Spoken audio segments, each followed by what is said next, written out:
Are there any problematic celebrities that you still support? Within Hollywood, getting cancelled is hard, but sometimes defending someone who's been cancelled is harder. Sticking your neck out for someone carries a huge risk, especially if that person has a torrent of accusations against them. The era of Me Too has meant the downfall of several industry heavyweights, especially powerful men. And the more serious the allegation, the more the other person risks by publicly supporting them. Although clearly not everyone is on board with the swift reckoning that these stars have managed to outrun until now. So let's take a look at the top 10 celebrities that defended problematic Hollywood celebrities. Number 10, Julia Fox. 5 months after the conclusion of Amber Heard and Johnny Depp's defamation trial, the actress went on Emily Ratajkowski's High Low podcast in defense of Amber. Julia opened up about her decision to publicly support her. She said, "I did have to say something because if it could have happened to Amber Heard, who is white, blonde, beautiful, a successful actress, because people say that she has no career before, but she did. Over 10 movies, I think. So it can really happen to anyone. None of us are safe." While on the podcast, she doubled down on her controversial Instagram post that she made back in May, where she claimed that Amber never had the power in their relationship to be the aggressor. While she agreed that yes, Amber did hit Johnny Depp, she felt that she did not have enough power to be able to misuse it. Julia said she was 25. He clearly was always way more powerful, including physically and financially. To elaborate on her point, she said, "For me, I just always see things bigger picture. I never really harp on small details. I look at what does this mean for the collective. All the women in the world are going to suffer from this." She also references the overturning of Roe v. Wade and said that both were going to cause damage to women. While her argument is certainly controversial, it actually seems to be gaining popularity as many are revisiting the chaos of the trial and its lasting impact on the discourse surrounding the Me Too movement. Number 9, Dakota Johnson. The Suspiria actress gave a bombshell interview with The Hollywood Reporter where she called cancel culture an effing downer and defended Shia LaBeouf, Armie Hammer, and Johnny Depp, who have collectively been accused of some form of emotional or physical violence against their partners at one point in time. Dakota said, "I never experienced that firsthand from any of those people. I had an incredible time working with them. I feel sad for the loss of great artists. I feel sad for people needing help and perhaps not getting it in time. I feel sad for anyone who was harmed or hurt. It's just really sad." She went on to say that she doesn't feel like they should simply be cancelled forever and shut out from the industry. Dakota said, "I do believe that people can change. I want to believe in the power of a human being to change and evolve and get help and help other people. I think there's definitely a major overcorrection happening." But she also made it clear that she believes that there's a way for the pendulum to find a middle, and the way that studios have been run up until now is behind. In her opinion, sometimes the old school needs to be moved out for the new school to come in. To sum it all up, Dakota said, "But yeah, cancel culture is such an effing downer. I hate that term." So clearly there's a few celebrities who think the movement has gone too far. Number 8, Bryan Cranston. The star of Breaking Bad shocked fans when he defended both Harvey Weinstein and Kevin Spacey, suggesting that there may be room for redemption for these two disgraced Hollywood figures. When the allegations first came out, Cranston said Spacey was a phenomenal actor but not a very good person. Then he seemed to change his mind. In a 2017 interview with the BBC, he said that for these two men to become accepted, it would take time and it would take a tremendous contribution on their part, and also admitting that they had a deeply rooted psychological and emotional problem. Cranston said, "It takes years to mend that. If they were to show us that they put the work in and are truly sorry and making amends and are not defending their actions but asking for forgiveness, then maybe down the road there is room for that. Maybe so." He seems to think that rather than discounting these disgraced figures forever because of their actions, society should leave it open for the few that can make it through that gauntlet of trouble and who have reclaimed their life and their dignity and respect for others. But in terms of which of them truly deserves a second chance, Cranston argued that it would be up to us to determine, case by case. That certainly makes sense, although it would only work in theory, as it would be virtually impossible to get everyone to agree on which celebrities are to be forgiven for their indiscretions and which ones should remain cancelled. Number 7, Woody Allen. Ironically, the actor and director seemed to come to Harvey Weinstein's defense in the wake of the allegations against him. According to the BBC, Allen initially said that he felt sad for the disgraced film producer and that he worried women speaking out would start a witch hunt. He said, "The whole Harvey Weinstein thing is very sad for everyone involved. Tragic for the poor women that were involved. Sad for Harvey that his life is so messed up, despite the disturbing nature and volume of the allegations against him." Allen also said, "You also don't want it to lead to a witch hunt atmosphere, a Salem atmosphere, where every guy in an office who winks at a woman is suddenly having to call a lawyer to defend himself. That's not right either." His comments raised more than a few eyebrows, given just how pervasive of an issue this has become in Hollywood, not to mention Allen's own problematic problematic history with very similar accusations. It's common knowledge that the director has faced years of criticism over his relationship with Mia Farrow's adoptive daughter Sunyi Previn. In fact, his other adoptive daughter, Dylan Farrow, has alleged that he took advantage of her in 1992. She outright said it in a 2013 interview with Vanity Fair and in an open letter published in the New York Times the very following year. So Allen doesn't exactly have a crystal clear record himself. It's not surprising that he has chosen to play devil's advocate with the Weinstein case. Number 6, Corey Feldman. The Goonies star had been friends with music legend Michael Jackson ever since he was a child. The singer had already been passed away for a decade before HBO aired the documentary Leaving Neverland. Suspicion had swirled around Jackson for years, but he was finally put on trial in 2005 and acquitted of all charges. Given the nature of the accusations, Feldman's defense of his friend carried a lot of weight in the discourse surrounding the documentary when it came out in 2019. The actor took to Twitter and said, "Never once swore in my presence, never touched me inappropriately, and never suggested that we should be lovers in any way." But he also said, if God forbid these things were true, then there is a completely different Michael that I knew. And after watching Leaving Neverland, Feldman said, "Okay, I watched it all and I know what I experienced. And yes, every experience was the same, right up until the sex part. That is where it becomes La La Land instead of Neverland for me. However, I do take issue with the fact that this whole thing is one-sided with no chance of a defense from a dead man, and no evidence other than the word of two men who, as adults, defended him in court." The reason his words were so powerful is that Feldman had previously come out with his own allegations against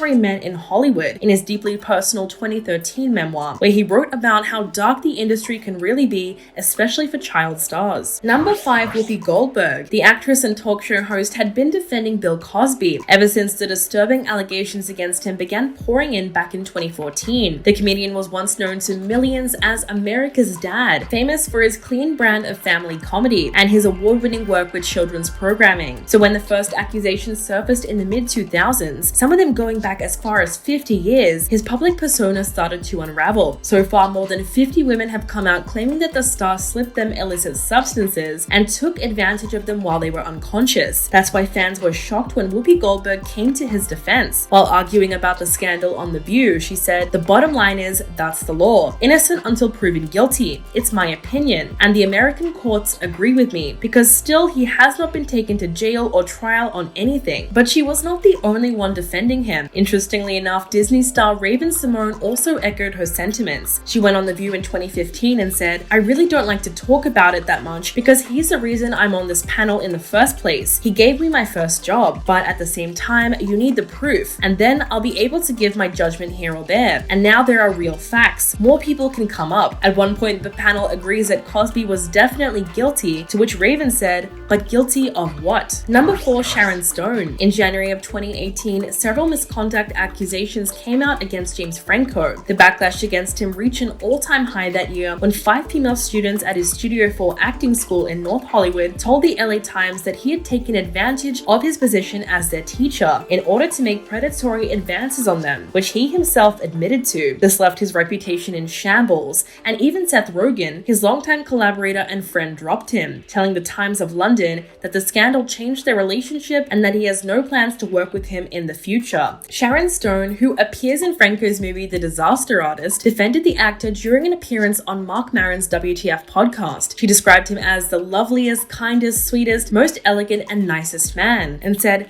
"I'm appalled by this thing about him that is happening. Now all of a sudden he's a bad guy? I worked with him. I know him. He's a kind friend, a lovely professional. I'm absolutely appalled by this." She went on to say something that fans later called into question. She said, "I don't know how the girlfriend can say that she's offended that he asked for a BJ while they were dating, and now all of a sudden he's a bad guy." So obviously that last quote didn't go down too well with people. Number 3, Kate Winslet. The actress had worked with Roman Polanski as recently as 2011 for the film Carnage, and she doubled down on defending her choice to work with the disgraced director. When asked in a New York Times interview whether or not she considered the charges against Polanski before deciding to work with him, she said that she had an extraordinary working experience with him, which was pretty much a way to avoid the question at hand. Kate also defended working with Woody Allen. When she was asked whether or not certain allegations affected her decision to work with someone, she said, "Of course one thinks about it, but at the same time, I didn't know Woody and I didn't know anything about that family. family. As the actor in the film, you just have to step away and say, I don't know anything really, and whether or not any of it is true or false. Having thought it all through, you put it to one side and just work with the person. She seemed to be answering that age-old question though, can you separate an artist from the art? The men she refused to condemn have both been embroiled in similar scandals, but for a long time, what happened in their personal lives did not seem to affect their ability to continue working in Hollywood. Despite the severity of the accusations against them, there are still some who believe that it should have no effect on their legacy or contributions to the industry. Number 2, Lena Dunham. The writer and actress best known for her feminist filmography surprised her own fans when she came to the defense of one of her writers, Murray Miller, who was accused of attacking actress Aurora Perino in November of 2020. Lena had previously made it very clear that she supported the Me Too movement and the concept of believe all women. That's why people found it so hard to believe that she wasn't siding with the alleged victim in the situation. She released a joint statement along with Girl showrunner Jenny Connor saying, while our first instinct is to listen to every woman's story, our insider knowledge of Murray's situation makes us confident that sadly this accusation is one of the 3% of cases that are misreported every year. It's a true shame to add to that number, as outside of Hollywood,